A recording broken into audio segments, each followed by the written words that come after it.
Hello, welcome to Off the Shelf Reviews. Eyes burn with stinging sweat. And I'm Gary. And today we're going to review and discuss Terminator Salvation, which came out in 2009, written by John Brancato and Michael Ferris, and directed by McG. Iain, why don't you give us the synopsis? Well, the story follows Christian Bale as John Connor in the future of 2018. Skynet has started a war with humanity and John is seeking his destiny, trying to find Kyle Reese. But Skynet has one last trick under its sleeve and Marcus Wright is here to help. This is John Connor. If you're listening to this, you are the Resistance. So the production history of this film kind of reads like Judgment Day. Like bombs were dropping on the making of this movie throughout. Yeah. And it was a rocky road even getting to Terminator Salvation, especially when you look at what happened with the rights, how many hands kind of had ownership of Terminator at one point and then let it go. Yeah. You know, Jonathan Mostow was set to return to do Terminator 4 after the success of Terminator 3. Yeah. Well, I mean, we all know Terminator 3 wasn't the success, and it wasn't the Terminator 2 that everyone kind of imagined it would be. Yeah. And so eventually the rights left, so Moscow was let go, everyone was let go, they decided to... I mean, the script went through like 15 different writers, you know? It was like, oh, this person's going to have a stab at it. No, it's not good enough. Right? You have a stab at it. I think they even had Jonathan Nolan, you know, working on it at one point. Damn. And that was how he had the connection with Christian Bale. Yeah. So another studio ended up buying the rights to it. I think it was the Halcyon Company. Okay. Which was pretty much made up of like Wall Street bankers. You know, they'd not financed a movie before. They'd never produced a movie before. Yet they were like, we've just brought Terminator. We're going to turn this now into 3 movies. This will be the first of a new trilogy. Let's get the best director we can. Oh wait, let's get the cheapest director we can. This guy's just did the 2 Charlie's Angels movies. They were great. They have Bill Murray in it. Yeah. Oh, apparently Bill Murray headbutted McG on the set of those films with how much he hated him. Yeah. I hope nobody loses their shit on the set of Terminator Salvation. That would be bad. The fuck are you doing? Are you professional or not? Yes, I am. Do I fucking walk around and rip that? No, shut the fuck up, Bruce. Do I want? No! First off, how does a guy walk around with just a name McG? Like, how? Yeah, this guy did Charlie's Angels and Charlie's Angels 2. But then he'd go on to do The Babysitter. Yeah. But, you know, I had no faith in a Terminator movie after Terminator 2. I went and saw Terminator 3, but I lived through Alien 3 when that happened, so I had little to no faith that Terminator 3 was going to be the underwhelming success that it was. You know, got Arnie back and it looked cool. I mean, I did read notes they were aiming to bring Nick Stoll back and Claire Danes. But the script... After it went through a different writer, they decided to move the timeline up so that they needed to replace the actors. And that's always been the problem, really, at the crux of Terminator, is how do you continue the timeline? How do you continue the story? We know the story. A Terminator must go back in time to try to kill Sarah Connor. A hero is sent back, her son is born, it saves the future, blah, blah, blah. Well, we've already had that, like, 3 times. Yeah, I know. I didn't write them. I just watched them. And when it came to this one, I like Christian Bale. I really do. I remember the first time I watched him. I think it was in it's Empire of the Sun. You know, where he is like a little child actor. You know, I've watched his career.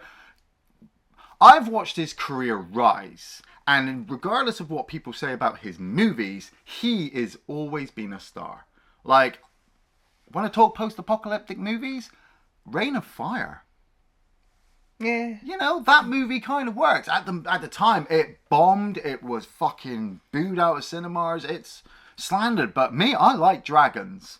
And Yeah, me too. Christian Bale killing dragons was cool. So then we got him as Batman, and I wasn't too sure about him being Batman, but he works as Batman. And then they talked about bringing him in for Terminator. And Sam Worthington, not really a big fan of Sam Worthington.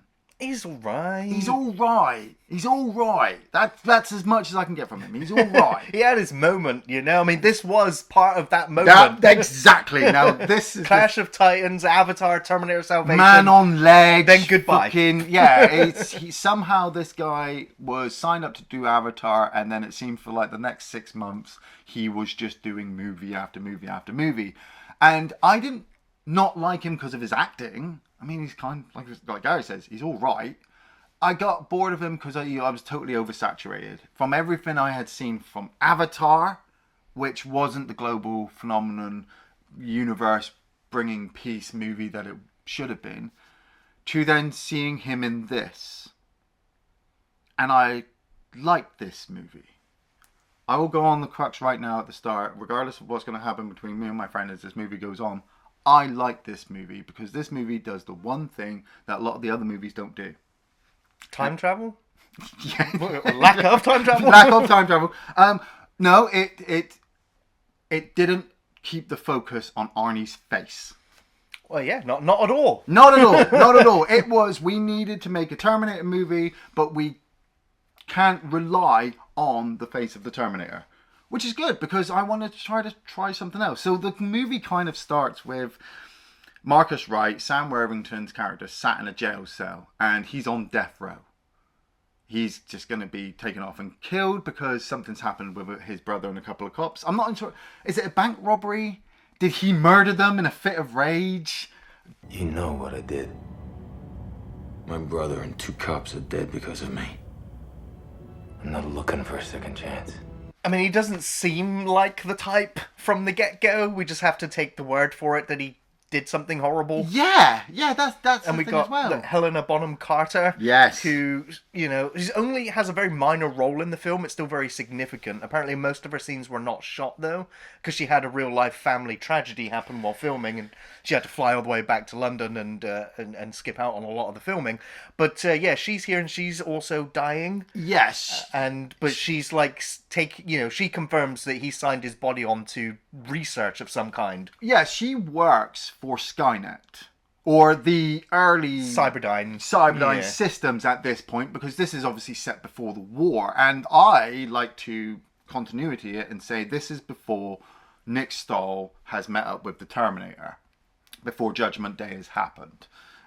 So she is working for the system, and they want to take his body once he's dead for some R&D research, which, you know, for me is kind of like a cool little setup, because as a Terminator fan, I've just gone through 3 movies. They're chopping this motherfucker up and using his skin to cover a T-800.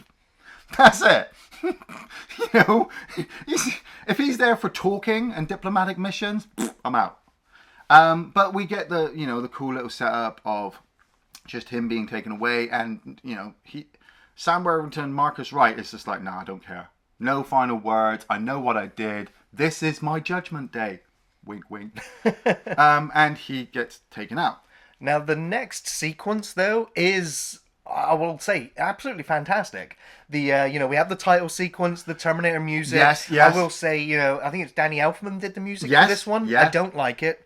I don't like the remixed theme tune of Terminator. I will say he does some great reminders of Brad Fiddel's original music. He does build on it. In some areas he enhances it, and in some areas I don't like what he did with it. So for me, the music was a bit of a mixed bag, but it's there. Yeah. You recognize the Terminator theme. But this opening, it's one take, one shot of the helicopter flying in. The helicopter's coming around, the drone around, strike and all then, that and kind then of stuff. landing, and then landing, crushing the Terminator skull like the end of the first movie. Yes. I was just like, that whole one shot, and then Connor getting out. I was like, it's very well framed. Great cinematography. The only thing you're looking at this like straight away, like first time watching it as a Terminator fan, you're like, this isn't the future war. This looks nothing like, James Cameron's Terminator, for the fact somebody's turned the sun on. Yeah, it's not all nighttime and just destroyed cities like we'd always imagined. But I always kind of figured that, I always hoped that wasn't just it. And as I'd learned from Terminator 2, from the behind the scenes of Terminator 2, all of their sequences were shot in New Mexico at nighttime to help that. So having daytime, I love, because that means I can see stuff. All right, it might look a little bit dodgy. Like you said, the helicopter landing on the Terminator, it's a prosthetic model that it's landing on. But I keep it in my head that T-600s, they've got rubber skin. Yeah. You know, they're easy to spot. So this is still early stages of the war. It is. I mean, we are now... I mean, for all intents and purposes, Terminator Salvation is one of those Terminator films that doesn't actually matter anymore because its whole existence has been vaporized as an alternate timeline from the Terminator films that come afterwards. No, so those two films are two separate movies that go off on two different timelines. Exactly. They're all alternate timelines at this point because of all the different machines that have sent back. They've altered timelines. Yes. So but it's also the fact that this is, also set before the flashbacks we've seen in other Terminator films by about 10 years. Yes. So we can imagine that Skynet hasn't developed laser weapons yet. It hasn't developed time travel yet. Yes. It's still making that technology, which then we can imagine the Resistance fighters get hold of and use it against them. So it's building to that. And because this was set as a 3-picture deal... Yes. It was going to evolve into that future war as time progressed through these movies. But also on a visual point, I had this problem with Terminator 3, is that all of these Terminator sequels after 2 don't visually look like Terminator films even outside of the future war because of that blue tint that James Cameron put on those two movies. And when you see it and it looks stark, and it kind of looks like the Mad Max, Road Warrior desert setting, which doesn't make you think Terminator, but I will say when you see the Terminators, the T-600s, Stan Winston, bless him, passed away while making this film, and it's the last film that he would work on, and he created the endoskeleton. They still look fantastic here as well. I mean, I love this whole opening sequence, Christian Bale leaping down into the hole. This is maybe my 8th or 9th time of watching it, and I know the formula. You're going to get your main actor to go through some really elaborate sets, some really crazy set pieces, and like what you were saying about the camera work, like there's a sequence. So Christian Bale goes down with his team. He starts searching the inside of this silo. You hear over the radio comms that there's not that many Terminators around. It's really too quiet. There's human beings down here, and they found the research because now Skynet is starting to develop the T-800s, which now Connor, Christian Bale's character, I like to think since Nick Stoll, has come out of the underground bunker from Terminator 3. I will say, of all the Terminator sequels, this is the last one that actually follows 1, 2, 3 to that extent. And that's why I love it, right? I like to think Nick Stoll came out of the tunnel, came out of the bunker with Claire for, I don't know how long they were down there for. They had enough supplies. They were communicating with people at the end of T3. They've come out. Now, how do you, the prophet of the future, the guy who this whole universe is kind of based around, if you die, humanity is lost. How do you tell the generals that you're the man in charge? Nobody's going to listen to you. So Christian Bale's John Connor is working his way up through the ranks. Well, I guess he had the benefit of being at a central communications area that was working right after the bombs dropped. Yeah. A lot of people know his name and would just look to him for advice, which is what they build on in here, which is a nice acknowledgement of what came before. Because I love this, because he realizes, John's realized now is the time where the T-800 start being developed, and he goes out of the bunker. He gets told by the actual guy in charge, Connor, get out there and tell those men they're still just supposed to answer me even when they're dead. And I'm like, oh man, that's harsh. And then Connor goes out there, and I like this whole sequence as well. There's something about McGee's camera work that you watch Connor see a HK or transport or whatever flying away, and so he runs up to a helicopter, throws it out, gets in the helicopter. Well, it's because all of his team that were up there are also dead. All dead. Everyone's, but it's kind of like a green screen because the camera doesn't move from the side shot of John Connor, from Christian Bale, but everything around him does. He tries to get up in the air. He tries to get orientation. Then the bomb goes off. He completely loses control. He comes crashing down. I can't argue. If somebody else can tell me if I'm wrong, but that camera work was good. Yeah, I really liked it. It was a great intro to the film, like the discovering of the Skynet working on the Terminator model that we know. Yeah. You know, John Connor, we're seeing him, you know, like this military hero. Yeah. And then the mushroom cloud afterwards, it was like, yeah, like we're in. Yeah. We're in.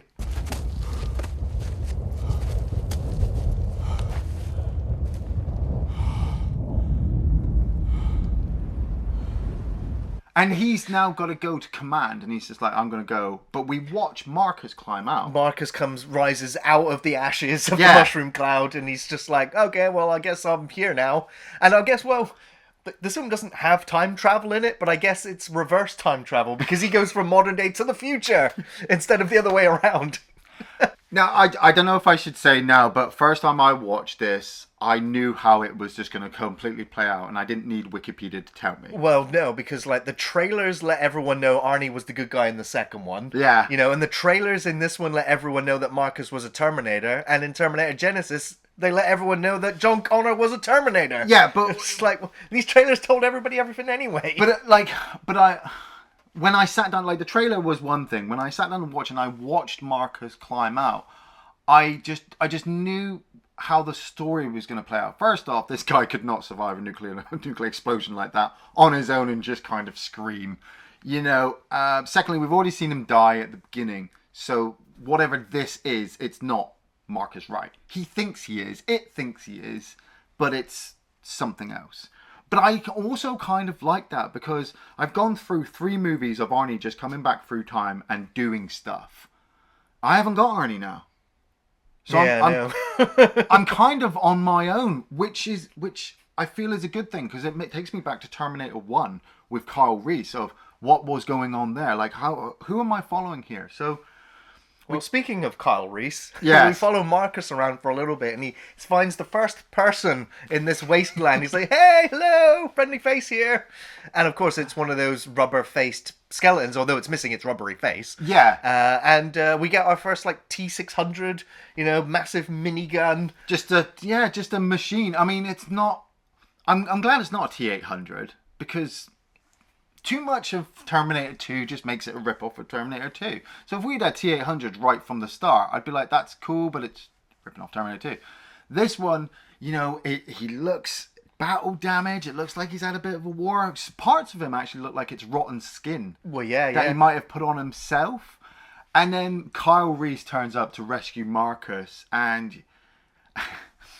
is it cliche or is it fun that between Anton Yelchin, God bless his soul, you know, and Sam Worthington, they just keep throwing back Michael Biehn lines at each other? Well, yeah, yeah. But I mean, the obvious one, "Come with me if you want to live." That one there's going to make you groan or make you go. Ah. I liked it. But there's lots of like subtle things in there in the film as well. Yeah. Like the favorite part is when he shows him about the shotgun because he holds the shotgun to Yes, Marcus. Marcus yes. takes the gun, reverses it, and he's like, "Here, use this string strap and use the shotgun on your shoulder," which of course is what we see him do in the first one. I was like, there's a lot of little nods like that. There's a moment where he's like, "Well, we need to get a vehicle, and if we're going to get you to John Connor," and I think they go to Griffith Park Observatory, Yes. which is the location where the Location- first oh, Terminator I appears in.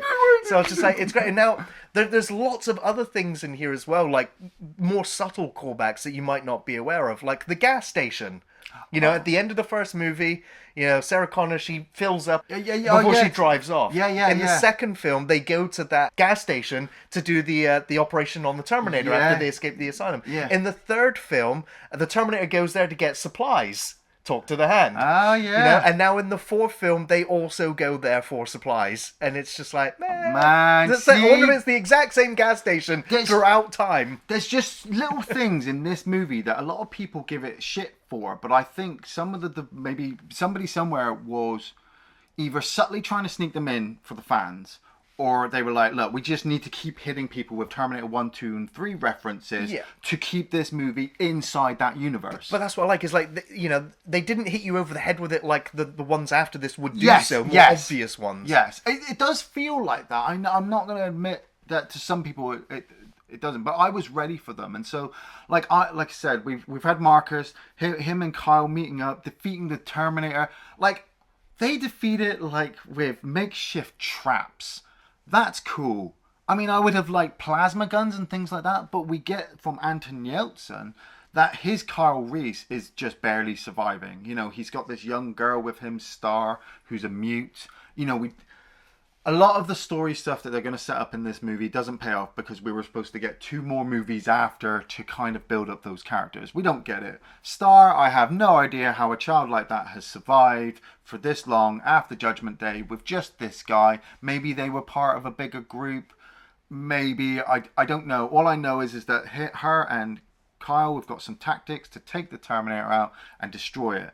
They're very, very suspicious about Marcus, which is absolutely right. And Anton Yelchin doesn't play a stupid Kyle, but a young Kyle. Yeah. That we're thinking, 10 more years from this point, he's ready to come back in time. He was so good in this, I 100% believed he was a young Kyle Reese. Like, without question, without doubt. And I don't mind taking little bits from maybe Genesis, when he's talking about the backstory, because we don't get much backstory with Michael Biehn. We do hear about the laser scanners and the bodies and things like that, and it's a dark, dreary future, which this one's not. Maybe because a lot of it's set during the day so that we can see stuff. I don't know, but maybe darkness would have worked a lot better. Some really bad storms every now and again. Some of the darkness does happen because we get John Connor flying out into the middle of the ocean somewhere. This is the worst part of the film for me. Is it? Like, it's so ridiculous. It is He's ridiculous. just like, I don't care. Frog splash right into the submarine now. I'm Watch fucking me. John Connor. I'm fucking Batman. John Connor doesn't drown in the ocean. John Connor is fucking badass. I mean, it's so bad we don't even see it. Like, he hits the ocean, then he's soaking wet inside the submarine. It's just like fucking David Copperfield, that shit. I don't know. Fucking Batman, man. I ain't arguing this shit. But one of the staples for why this movie is superior to the next bunch of fucking Terminator movies to come would be Michael Ironside. That's Michael fucking Ironside. Thank you very much. Because this man can make any movie. He also did this film with 2 broken vertebrae in his back after having an accident at home, which is why you don't see him sat down at all in the film. Man, all he has to do is to stand there and do that kind of grimace look. Yeah, and bark. Like he's really annoyed at something. It's just... Michael Ironside, for me, is a fucking personal favourite. I've absolutely loved his ass from Scanners all the way up through every single one of the Splinter Cell games, fucking Sam Fisher, to this. And I like how he talks down to Connor. Well, it's because he's upset because Connor's undermining his command at every single turn, and no one's respecting the chain of command anymore. There is no more chain of command. That's the thing. This is the old We're guard. the resistance. Well, we're the resistance, and it's the idea, isn't it? Like, you get it from Kyle that you have to earn your spot in the resistance, and from Michael Ironside, it's we are the resistance. But through radio logs with Connor speaking out to people, he's like, no, every one of you is special. Like when I was watching this, I'm like, oh, he's trying to talk to Kyle, because he is really, because he knows he has to find his father. He has to send his father to his death, basically, and not tell him. But he's also he's also trying to tell every single human being still alive on the planet to fight. Yes. To not give up hope and keep fighting Skynet. And so, like I said, this whole bit with Michael Ironside, they're setting up a battle because, we found this signal. We've got this signal that we've picked up that if you feed it back to the machines, it completely disables them. Also, John, we need you to check out the signal because in 4 days, Skynet says we're all going to be dead, including you. A kill list was intercepted from Skynet. It says everyone in this room will be dead by week's end. You're number 2 on the list. I love the fact that Skynet was just sat there. I was like, let's send an email. Let's send it to the resistance. In 5 days, you will all be dead. Send. See, I wasn't too sure if it was them sending the message or if, like, when they had... I take it the machines need to Wi-Fi to talk to the other machines. It's a complete trap. Oh, we've got this signal. I'm like, fuck off. Fuck off. Where's the time machine? Oh, it's too early for that. All right, okay. So John goes off with his signal and heads back to his camp, and he comes across, which I think is a big, massive nod back to Terminator 3. You know, we've got T1, we've had T2, now we've got T3. We've got the oh so amazingly gorgeous Bryce Dallas Howard playing Kate Brewster, or Kate Connor as she is now because she's married. Such a non-role in this film. It's such a non-character. It's a nod to number 3, which it keeps it in the loop of the other 3 movies. I don't really get the sense of like these two as a couple, as a married like couple. What did you expect? It's a nuclear apocalyptic family. Yeah. She's lucky her baby, because I completely freaked out when I was like, oh, she's pregnant. I've never realized that. But then I'm like, in a radioactive wasteland. Well, good luck. I mean, there, heart John. transplants in a radioactive wasteland is not a problem, so childbirth's can't be that big of an issue. I'm just saying, like, she was not a very well-known actress at this point in time. No. And I think her role also reflects that. I think it's really small, and it also bugs me the fact that she's gone from a vet to like, you know, being able to do heart transplants in a space of I don't know how long it's been. Well, exactly. We have an X amount of time, so we'll go with 10 years since she and John have got together. She's not going to sit around and garner she didn't information. exactly go to fucking doctor's school, did she? She is going to be a trauma. Right. So I'm not going to go too deep in it, but. She's already got surgical skills to work on animals, so she knows how to obviously be handed. And how many wounded soldiers do you think she would have had to have helped during her time of battling this stuff? I would fucking learn how to do heart surgery at one point if I spent 10 years working in the Terminator universe. You ain't got time to do it when you got to patch up all these other wounds. Exactly, but I just, like I said, I was looking for things in this movie to keep it connected to the other series. You know, if they had gone completely the opposite direction of ignoring 1, 2, and 3 completely, I don't know how I would felt. Like, maybe it would have been better, but these little nods, like we said, they're not beating us around the head. Hey, here's Kate Brewster. She's still alive and she's got a baby. Now we're going to move her away. Because I don't actually like the way that John actually puts himself in all these desperate situations without even caring about how his wife feels.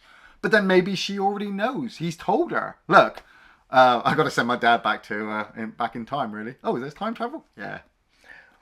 Well, I do like the fact, it's one of the scenes I do like is seeing John Connor sat there listening to the tapes that Sarah Connor left for him. Yes. Now, I've heard 2 different things. I've heard that Linda Hamilton, in an uncredited role, read some dialogue, some audio for the movie. Yeah. And I've heard another source say that it's not true and they just reused audio that they had before. 2 different tapes. I swear there's the one that we get from the end of the film. Yeah. Which has a couple bits added on, I feel. Will it affect your decision to send him back in time to protect me, knowing that he is your father? And he'll be younger than you, only a teenager when you meet him. God, a person could go crazy thinking about this. And then there's that whole other one. I've told you everything I know, Don. Skynet is ruthless and unpredictable. They will use the best part of you against yourself. Which is something that we'd never heard. And I'm like, that's definitely Linda Hamilton. Exactly. At least we know it is Linda Hamilton. It's voice that we're listening to. And I like the fact that he's studying them and replaying them, and the fact that she must have recorded a bunch of these tapes. Well, yeah. And how he then knows, like, what point in time he should be able to look for his dad, at which point in time the T-800s are going to be starting to arrive, and, you know, what time travel will be invented. So I like that, you know, that connection is there, and it's strong. But if you don't send Kyle, you can never be, and Skynet will win the war.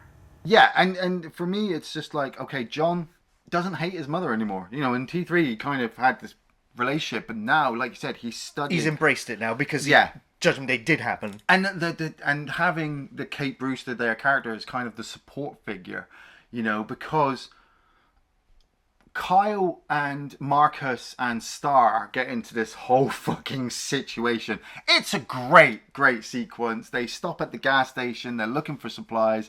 God knows how these people are surviving in this little bit here. You know, Skynet must be taking a slow day or something. But then Well, they do say when they're picking up the scanners that Skynet's never pushed this far in deep before. They must be looking for something. And if they're tracking Marcus, then they are constantly looking to capture Kyle. And they even get that little arrow thing in the car. Yeah. Scan him. So yeah, they're pushing deeper. Star seems to have some kind of precognitive spider sense power to pick up electromagnetic disturbances. Because every time the Terminator's nearby, she has that death stare. She has the death stare, and the big mech turns up and just starts capturing survivors and blasting things left and right. I have no idea how stealthy that thing is, because it didn't make a sound getting there, there was no vibrations, it was just Star just going smash. It's like horror. Because like when you cut outside and you hear that thing stomping around, you're just like, how did no one notice that? Yeah. But it is a great sequence, you see everyone trying to escape in trucks. They're all getting blown up by rockets and missiles, and they're like, we can't outrun it. We have to distract it. And so they try to blow it up, and it is one hell of a fireball. Yeah. But then, like Terminator 1, we see the Terminator rise out of the flames and pursues the chase, but it's distracted. It's out of range. And so it releases the motorbike Terminators. I had been playing many Terminator video games, and as the years had developed, the game developers couldn't keep just using the same models, and so they started to develop different Terminators for the video games. So when I saw little aero shoot copters with cameras or transports, things that were different to the standard HK big tank tread things that we would, which aren't even supposed to be developed yet because we've still got another possible 10 years to get the plasma weaponry. These bikes dropping down, I'm like, Transformers, Terminators, doesn't matter, who cares, it's just another cool chase sequence with the truck, Anton Yelchin hanging out the back with his shotgun trying to damage it, leading up to some crazy bridge crash. It's like I don't know if this is the sequence over the top or is it really well filmed. I really like it. It's the bridge crash, watching the two of them fall out of the truck, and then you like, what the hell? And you see them get grabbed by the collector, who puts them in, and Marcus has been abandoned. And then where he ends up continuing the fight, he jumps onto the exactly onto the area. Jumps down with the fucking axe, and you get those two A-10 flyers coming in because Connor's obviously his group have been scanning them, and they're like, look, we need to get birds in the air. Now I'm like, how have you been keeping those birds in the air? Where do they land? Keeping them fueled? Wouldn't Skynet probably on the submarine as well? Yeah. Yep. Let's just go with that.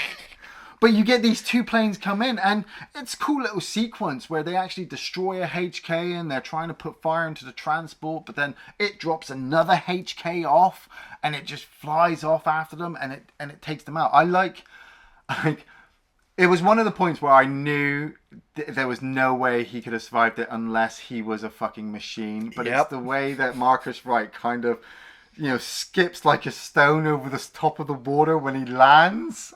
There's no surviving that. You're dead. You were dead, mate. You were dead. And then watching him kind of get up like, I'm like, yep, he's a machine. Yeah. And now this is like, for me, because like Moon Bloodgood, she's really cool. She's got a really cool name. Yeah. And she's got a decent part in this, but like granted, like 3 movies they were planning, but it just feels like there should have been more for her to do, or more for Kate Brewster to do. I don't know, like their roles seem divided somehow. Now we get like, I know for a fact that, the script went through all the iterations it did. And, at one point, Christian Bale was like, oh, I want to play Marcus. Oh, I want to play John Connor. Oh, I want to play Marcus. So they kept expanding different parts of the story. Yeah. Instead of keeping it focused on what they wanted. They introduced too much. And so when we now have this developing relationship with Marcus and Blair, we watch them getting cozy at night because she's getting cold. He saves her from some muggers. They want to rape her, but they don't because they get beaten up, but they let them live. I think now is also a really good point to bring up the fact that this is the first PG Terminator movie. Yeah. Now, granted, like Mickey G said, he shot the film as intended, And then went, oh, actually, it's going to be a PG movie. And the studio's really happy with that because they want all the money back. But he has gone on to say that he did shoot some extra stuff. He even recently said, I want to release my unrated cut. Yeah, everybody's got an unrated cut nowadays. There is an R-rated version of the film where Moon Bloodgood does get her boobs out here. Like, it's a pointless scene where she walks away from Marcus, takes off all her clothes, they both stare at each other, then she's fully dressed, then the muggers turn up. Yeah, and you're just like, what was the point in that other than... Yeah, I saw this section kind of does bring the movie down for me a little bit, but it does also help develop Sam Worthington, Marcus Wright, as I'm trying to be a good guy. Yes. You know, I know everybody has had it in for me from the beginning of this fucking movie, but I am trying my best to fucking help. And he does, like, even when he goes to kill that fucking rapist or mugger or just random guy, Blair wounds him and they leave him. And so you're just like, yeah, I don't want to push myself. Another very subtle callback to Terminator 2. Yeah? Shooting him in the leg. Ah! He'll live. Yes, that is true. A little bit of trivia for you. Do you know what other film Moon Bloodgood was doing this year? Yeah. Was it Dead or Alive? Or was it... No, Chun-Li. Chun-Li. I knew it was one of those terrible movies. But basically, they hike their way all the way back to Connor's base because luckily Marcus has been incredibly lucky to not only find Kyle as well and then get Kyle caught, but now he's being led all the way back to John Connor so he can tell John about Kyle. Except they got to walk through the minefield to get there. Yeah. Which is specifically set up to kill Terminators. Mm-hmm. Any metal in the mines will stick to it. So as soon as you see it latch onto his leg... Like, if you got to this point in the movie and you were shocked he was a Terminator, good on you. Good on you, because, wow, like, I was waiting for him to go off, like, hours ago. But it's cool. It sets up because everybody is now freaking out. Oh, like, oh, did he step on a mine? Is he injured? And, okay, yeah, minor role, but I do like it when the camera looks at Bryce Dallas Howard and she's just looking at the body and she's like, Barnes? And Barnes just comes along, common, and just smacks the Terminator in the face and knocks him out. And then you get the confrontation between Marcus and John Connor now. And John Connor is like, you know why you're here. You were sent here to kill me. We've been at this since before either of us were born. And Marcus is like, dude, seriously, I woke up like 2 days ago. What the fuck is this shit's in me? What the hell? Because it's crazy. The last thing he would have remembered would have been being put to death and signing his body off. And then the very next month, it's great. I like I said, Sam Worthington is a bit of a meh actor, but when I really think about his parts, and then think about how he's trying to deliver this really difficult, I just think that this for me is when the film just starts to go and just falls into a big pile of what the fuck. Like it for me, it removes all the sting and presence of Skynet when you sit there and go, "This is Skynet's master plan." Yes, it's to infiltrate. Yeah, but because the plan's not completely finished yet. He's now giving the information to John that Kyle's been kidnapped. The wrong person that John's been looking for throughout the movie. Now, stay with me because we already know the fucking script was all over the place. Yeah. And so the main thing about this movie is Skynet has come up with the idea of, instead of sending the Terminator to kill John or Kyle, send the Terminator to bring them back. Well, in this instance, if they had, he probably would have done. It's like, but no, you know what, we're gonna give this Marcus Terminator, like, free license to do whatever he wants. Like, we're just gonna make him believe he's human. It's got a conscience. Right. That's another thing. He's got a conscience. And then that kind of makes you think about everybody else's conscience, because then they want to kill him. They want to kill Marcus and find out what the hell's going on. They've got the signal. They're going with that plan. Even though John's like, no, I need to infiltrate Skynet's base and save my father. Which, I'll admit, doesn't seem like a big thing in this movie. I'm like, that's what should have been the big thing. Dude, seriously, your dad dying is like a big thing. But I also get why nobody else doesn't care or doesn't believe John as much because it's still so early in the war. This is the first part of a trilogy. That's what I wanted to focus on, is John Connor becoming this great military leader. He was supposed to in the second and third movie. Yeah, I know, but at least getting to that point where everyone just goes, it is John, like head of military, head of everything. He knows how to save the war. But like, and having him save his dad to get him ready to send him back in time later, that for me was what the story should have been, and not Marcus now going, oh, am I a man? Am I a machine? I've been made by Skynet. What do they want from me? And other characters going, I don't see a machine. I see a man. Yeah. It's just like, all of this stuff is just... But their conscience also... I mean, Blair helps Marcus escape. And then during the escape, he protects her a couple of times. And then, I mean, you get this really stupid sequence where Connor is in the helicopter trying to chase them down with, guns, and he drops a napalm, which, in fairness, Skynet, if you weren't paying attention, you could have just flown your whole army there and killed their secret base. They made enough fucking noise. You've been tracking them. They've got Terminators in the lake outside the base. Yeah, the helicopter literally just lowers right down to the water to see if they can see him there, which I'm like, this is completely stupid. And then the worms come out and kill those two guys on the helicopter. Connor is almost killed, but Marcus comes along and saves him, which now makes Connor believe that Marcus isn't there to kill him. That's why I don't trust you. I'm the only hope you have. Which is different. Connor's now saying, like, look, I need to get in Skynet's base, you're going to help me. And Marcus is like, I will. And I'm expecting Marcus to betray him. I won't lie. First time watching this movie, I'm like, Skynet's going to take over his mind. He's a fucking machine. And it's going to turn him. I would have liked that at the end of the movie, maybe. Maybe seeing multiple Marcuses, because it would have avoided...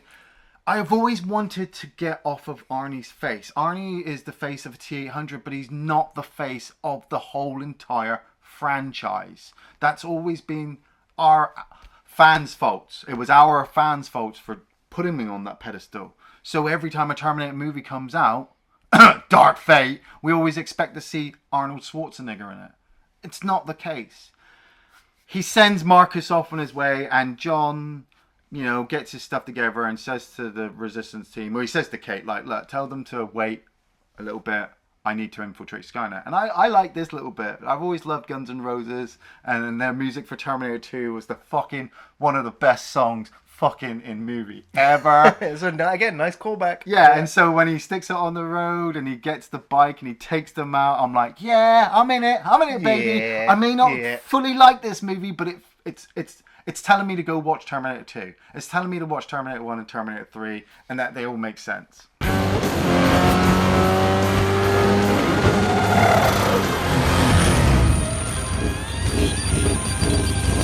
And so we're following now Kyle going through like the metal. Again, it's another point where it just annoys me about Skynet. Like, the Terminator in the first film, if it got its finger on Sarah Connor, it would have killed her. Yeah. It would have reached down her throat and pulled out her fucking heart, according to Kyle Reese. Yeah. And yet the Terminator in this film, it grabs John Connor at one point, like near the beginning, like the half of Terminator grabs John Connor, and it throws him. And it's like, you had John Connor in your hands, Terminator. You could have just killed him. You could have punched his head off. Yeah. And Terminator's like, I'm going to throw him away. And like in these Kyle containers, they recognize Kyle and they're like, oh, we'll take him away from the rest of the group. They locate Kyle and we'll put Reese, him in a prison. The father of the leader of the resistance. And they're like, let's barcode him and let's put him in this hospital bed. Come on, dude. Just kill him right there. You've got this turret thing that spots him. It's James Bond villainy. I know it is James Bond villainy, because Marcus ends up waking up and he's like, I'm going to put all this new skin on me. I feel great, and now I'm going to have a quick chat with Helena Bonham Skynet. and Skynet's going to be the Bond villain and go, yeah, actually, we made you to go and infiltrate because... and lure them all here. The signal means nothing. Because our rubber-headed Terminators failed so badly, and obviously you succeeded, but we'll never develop any more of this technology. We're going to make the drones instead. And it's like, why? And Marcus is like, I reject your Skynet hive mind, even though Skynet seems to have personality, or whether it's just mimicking memory personality. It's mimicking. Oh. This whole bit for me... At the beginning of the movie, they were researching body parts and they were trying to cure diseases. But then Cyberdyne obviously gets into Skynet. Skynet starts to use the body parts, and maybe they've done some things with his brain that would give them the ideas to develop. Because I understand the T-600 are just hunting machines. They don't do anything. They're basically turrets. The T-800 is a learning computer. It will go on to make drapes. And But so don't most of them have their learning chips turned off by default though? Yes, but it's got to still have some of it so it can learn to infiltrate. Look at the T-1000 of how that one... I don't know if it's learning or whether it's just been programmed from the get-go. Whichever way it is, with the Marcus idea, I like to think this... I don't know how it completely works out, so try and stay with me with this, but I like to think that Skynet knows partially what's going to happen because of somehow time travel. Well, that is the other thing, because when I'm watching this film, I'm like, how the hell does Skynet even know who bloody Kyle Reese is? Because... Like, Kyle Reese hasn't birthed the father of the leader of the resistance yet. How does Skynet know? And then you go, well, I mean, this is just fan... Because it's learned all the reports from the past. Well, yeah, but it nuked all the reports from the past. It nuked everything. Yes, but how fast can a supercomputer integrate all information before it destroys it? I also want to say that most of the technology from when those other events happened, we're looking VHS tapes. We're talking paper files. We're not talking digitized. Unless some police officer had to digitize Kyle Reese's statements. 1992, when they were going to the mental ward, they've got the pictures of the Terminator, yes, they've got the reports, and then they've got the reports of the attack from Terminator. I just think it's kind of coincidental that all of that managed to survive, so that Skynet sat there and it's like, we killed this many humans today, but you know what? We need to look at the records of every insane asylum ever to look out to see if there was ever a... It's just... I know it sounds stupid, but you know what sounds even more stupid is Skynet not having a plan. Skynet not having a plan is just stupid, because then we don't get a movie. And I'm sorry, but here we are trying to understand a movie that went through 15 different writers, 7 different companies, 10 years of fucking development, and still can't even cohesively make it understandable of what the fuck is going on. Because it's got some good action, though. It's got some great action. I mean, John's got to the base and he's infiltrated in. Marcus, like we said, he's had his thing with Helena Bonham Carter, and he has ripped this chip off of his back. He knows everything. He's got all the information together, and he knows that he can't allow John and Kyle to die, and so he has to go and rescue them. And there's this cool little thing I like where they're escaping. All the humans are escaping, and John's going to look for Kyle's cell, and we keep seeing Kyle in his cell, and then the film tricks us because Skynet has actually put the T-800 in the cell.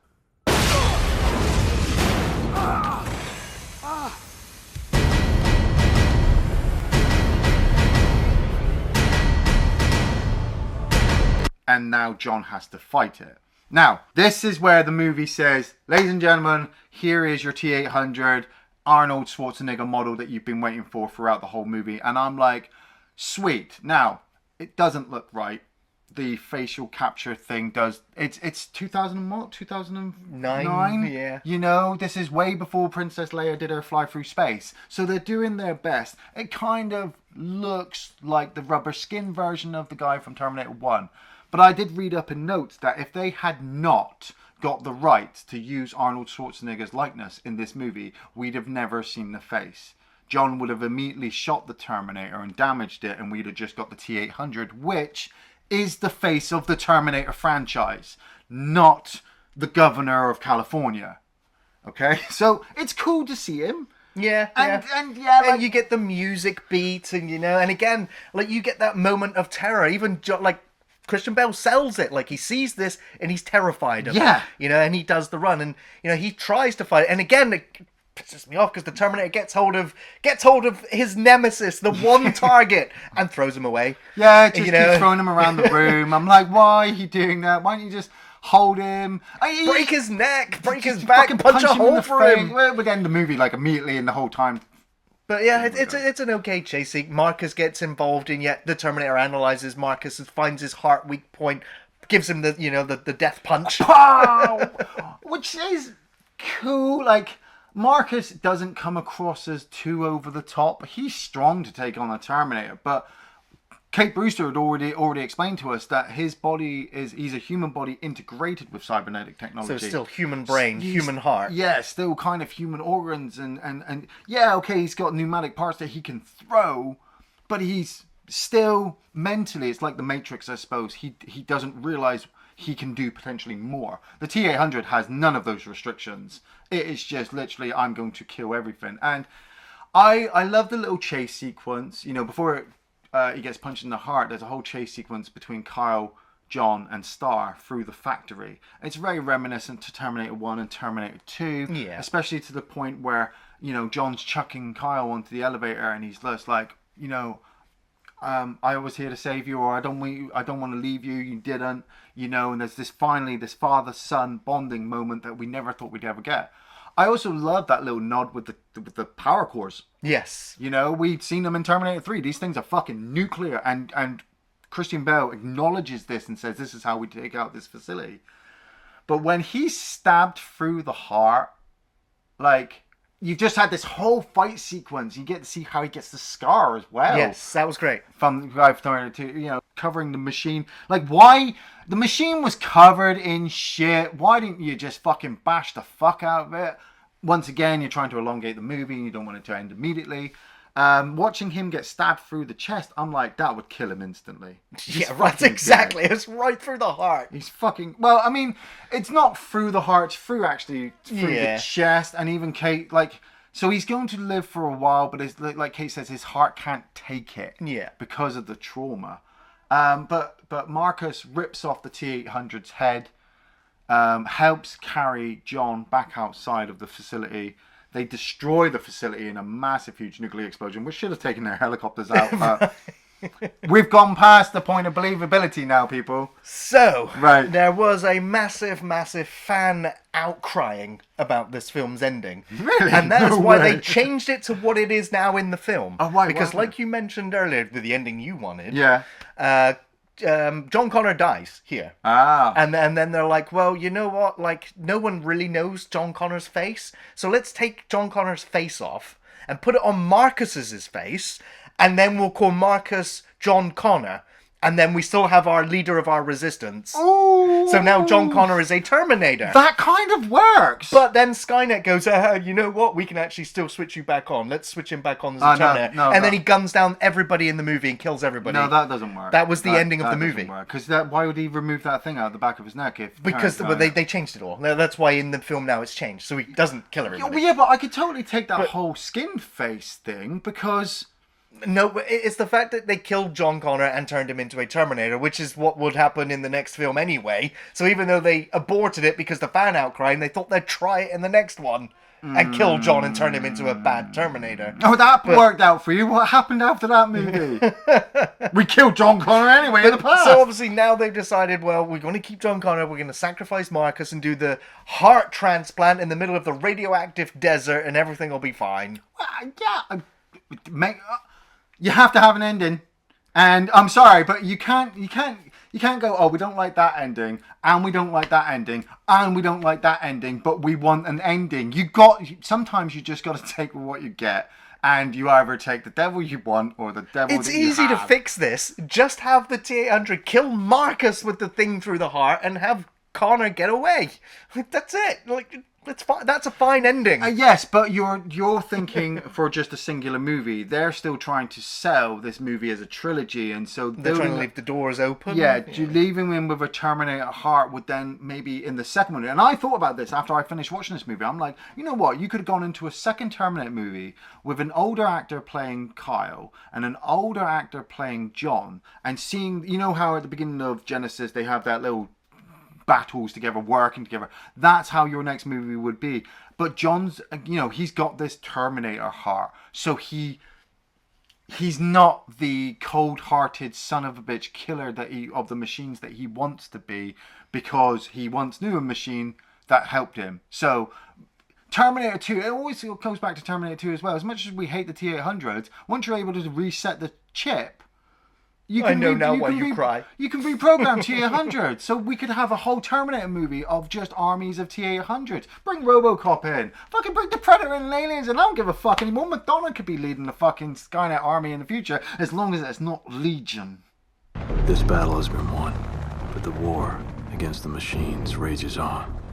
Well, you have any favourite scenes, Iain? I do. I have a couple. I mean, I love the whole opening battle sequence, and I think I'll just throw them all into together. I actually really do like all the action sequences.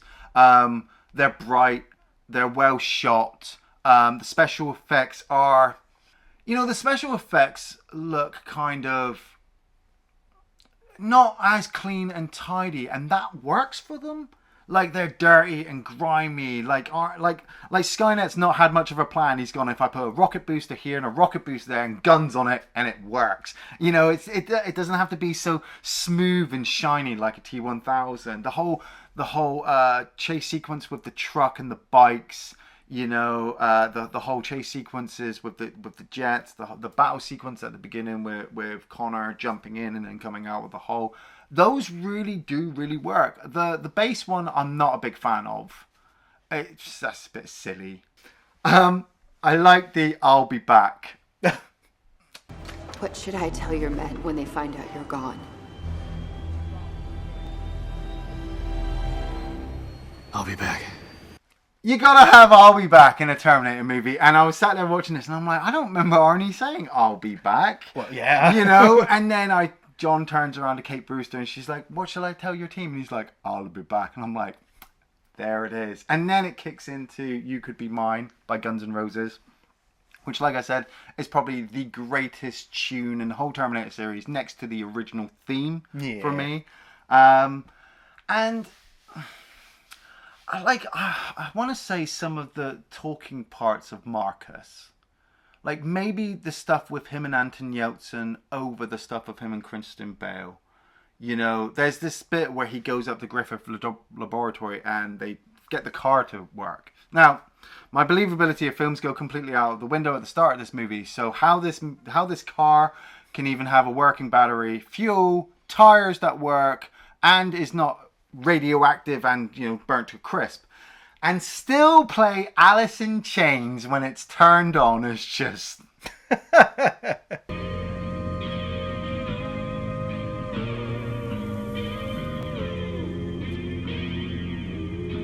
like that's how I expect the apocalypse. The soundtrack to the apocalypse is Alice in Chains in some points. The whole final fight sequence in the factory. So I don't want to steal it all. Have you got any favorites? Sure. Yeah, just the action scenes are what really stands out. There was no drama from any of the characters except Anton Yelchin, who was really good at emoting and capturing the mannerisms of Reese. But in terms of like dramatic scenes, there's none in this film that stand out. Not one. Yeah, no. It's all the action scenes and the special effects. This is what you're really here for. And the intro, that one shot of the helicopters coming in, the whole sequence of going into the base, then coming up in the mushroom cloud, all that was great. That was a great intro. I guess there was one line of dialogue that kind of made me laugh, and that's to show the starvation. And they're eating 2-day-old coyote. Yeah. And he says it could be worse. It could be 3-day-old coyote. And just like, geez, it really cements this. How rough things have gotten. Yeah. Of course, I love the callback showing the gun string, the shoulder strap of the shotgun. Yeah. That was really cool, and the action scenes really. So just pick any action scene to go here.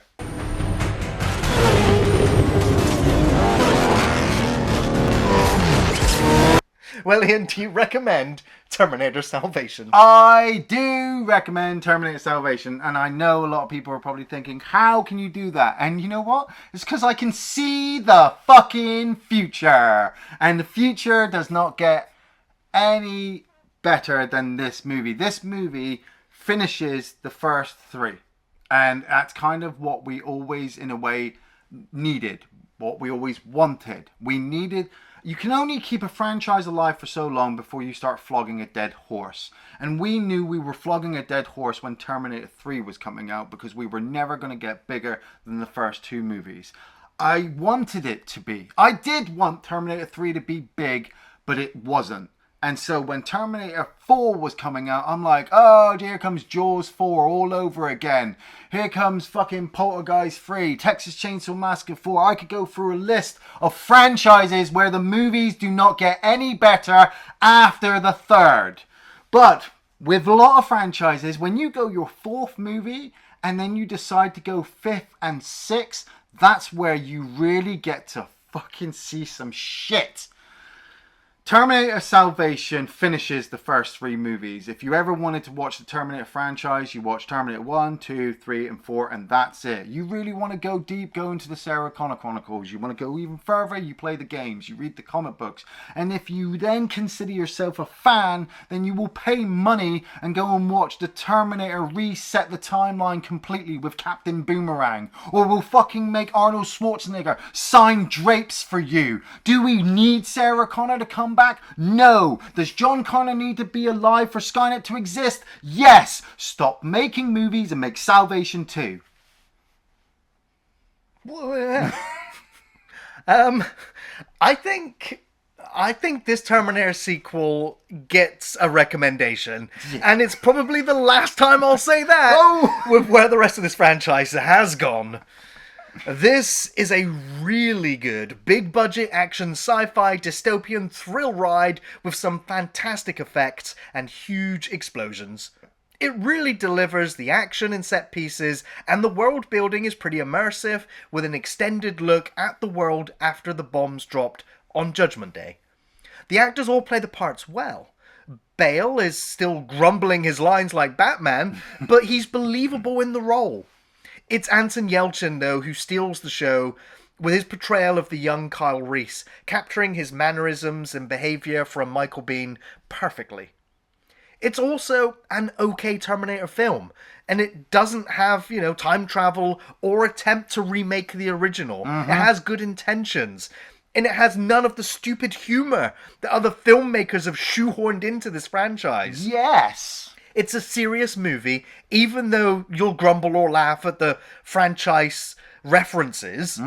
The music by Danny Elfman is great, building on the themes created by Brad Fiedel, but the Marcus theme is what I felt was a little bit too much like the hero saves the day kind of, and it didn't really mesh with the rest of the soundtrack.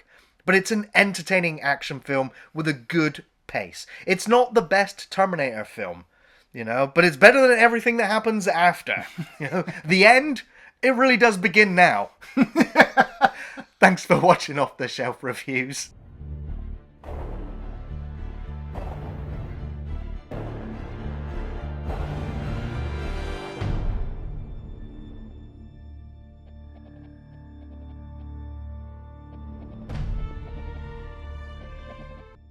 Do it! You son of a bitch! I'll be back.